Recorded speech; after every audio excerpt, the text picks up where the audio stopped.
love this woman. I need you to just be real. I know. She won't hear me anymore. And I love that woman with my entire life, Mom. She doesn't hear me anymore. Okay. You have to think about what sets that off.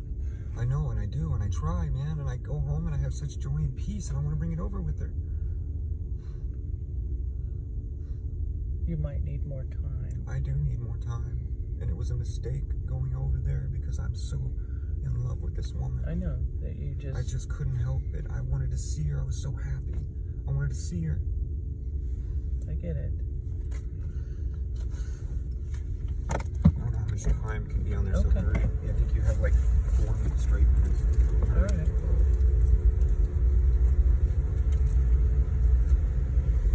You know, Zach, words are the most lethal of all weapons. You can't smoke that.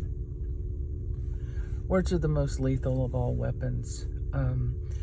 They can get under your skin. They get into your soul. They get into your mind. They get into your self-esteem. They just have a pain that can't be measured. Physical pain is, it heals,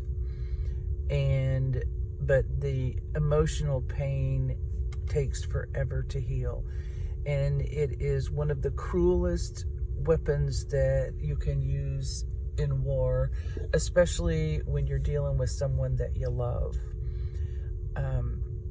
You were not raised to speak to women like this, and you've never been like this. And I don't understand where this is coming from, because I haven't seen this kind of behavior out of you until you started into this, until you guys moved in together. And you lash out at me. It's ruining your relationship with everyone. Your family, with Kayla. It's not impacting my love for you, because I will always love you, but it hurts, and it makes me not want to be around you. It makes me not want to spend time with you, because I don't want to run the risk of pissing you off and being called names that I know you don't mean. But even then, it still hurts. I know that you're just saying this because you have some emotions in you that you just don't know how to express. And it comes out in this verbal attack and anger, and that's just not okay. And it's going to, if you don't curb it, it's gonna ruin every relationship you ever have with anybody. A boss, friends, family, a woman. And having lived with that with Daryl, it's really difficult for me many times to just say, you know, that's not Zach, and I don't know where this is coming from. We need to figure out where it's coming from. And I really struggle with that sometimes, because it brings up a lot of old memories. And I just don't like that, because those memories are very, very, very, very old. And, we're talking 25, 30 years. And I don't want those brought back to the surface, because I'm free of that, and I don't want to deal with that again. And if you continue this kind of behavior, you're going to end up in a position where you are alone, and you're going to be even angrier and more vile because with your language, because you're mad at the world that you're alone, and you're alone because you've pushed everybody away by acting like an asshole. And I'm tired of it too. I'm tired of walking around on eggshells. I don't sleep well at night because I'm always worried about you. As long as you need I don't know what is going on. I don't know if I'm going to get a call in the middle of the night and have to jump out of bed and run over and get you and worry about you getting in trouble. This is so not you. And it's wearing everyone down that's around you. And I think you need to consider finding some counseling, because you need to get to the core of what this is. And I think your relationship and your emotions, you're so vulnerable because you're so afraid of getting hurt. You're so afraid of losing someone that you really care and you love deeply, that it's just overwhelming you, and it's so much so fast. And it's been a very, very, very long time since you've had anybody that you care about, that it's really just ruling you, and you need to get hold of. You're like a ship in a storm with nobody holding the wheel, and you got to pull your ass together and figure this out, because if you don't, it's going to follow you for the rest of your life. It's going to continue to cause problems with everything and everyone that you have to deal with, and you're just going to be fucking miserable, and that's not okay. And I got to tell you, it really pisses me off that you're not willing to look at anything or consider anything that could be a cause of this. And I'm going to run the risk of pissing you off right now by telling you I think the medication is at a point where that is the big pusher behind this, because your prescribed medication at the same level Brian is, but you won't take half a dose. You try to self-medicate, and it's time-release medicine that you're trying to figure out, and you don't know what's in the little beads. You don't know if you're getting too much of one thing and not enough of the other.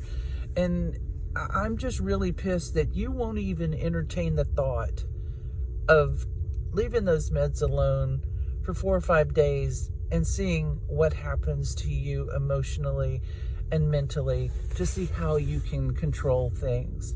Because I honestly believe in my heart of hearts that that's what's behind all this, because this behavior was not present except for when you were using drugs, and since you've been on this Adderall, and you and I both know that the prescribed dosage is more than you need. That's why you've been trying to limit your dosing, and you're not doing it in a safe and effective way.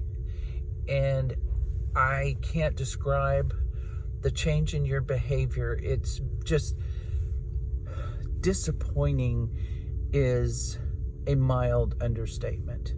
And I'll tell you that, when I was with Daryl, if he wasn't drinking and constantly smoking weed, he was a nice person. He was fun to be around. Otherwise, I wouldn't have been with him as long as I was. But when he was under the influence of any kind of substance, it was a fucking nightmare. And between the accusations of being with somebody else when I had never even left the house, to being called a bitch and a cunt and a whore, nobody's got time for that. And at some point in time, nobody wants to be around that. And it's, like I said before, it's going to ruin everything in your life. And if you don't knuckle down and try every possible avenue to change your behavior, then nothing's going to change. You're just going to continue to fight. You're going to continue to insult people, and you're going to continue to break hearts, including mine. Because let me tell you what, nobody's mom likes being called a cunt at 5 o'clock in the morning when they've been told to please come get me now. And it's just constant demands. Do this, do that, do this, do that. There's thank yous, but after a while, those thank yous sound really empty. when you've just been pepper sprayed with a bunch of BS and insults, and nobody can talk to you without you getting mad and telling them to fuck off or shut the fuck up. And it's old, and I'm tired of it. And I'm tired of the verbal abuse, because that's what it is. And verbal abuse is painful. Very, very painful. Because when we choose to insult others, we go for the jugular. We use words, we say things that we know are going to hurt. And we do it because we're hurting inside. And you got to figure out some way to determine what it is that's causing this to come out of you, because it ain't you. This is not the Zach I've known throughout all your years. You didn't even behave this way when you were using drugs, unless you weren't getting something that you wanted, but that's a different story. And I'm tired of being disappointed, and I want you to change, and I love you.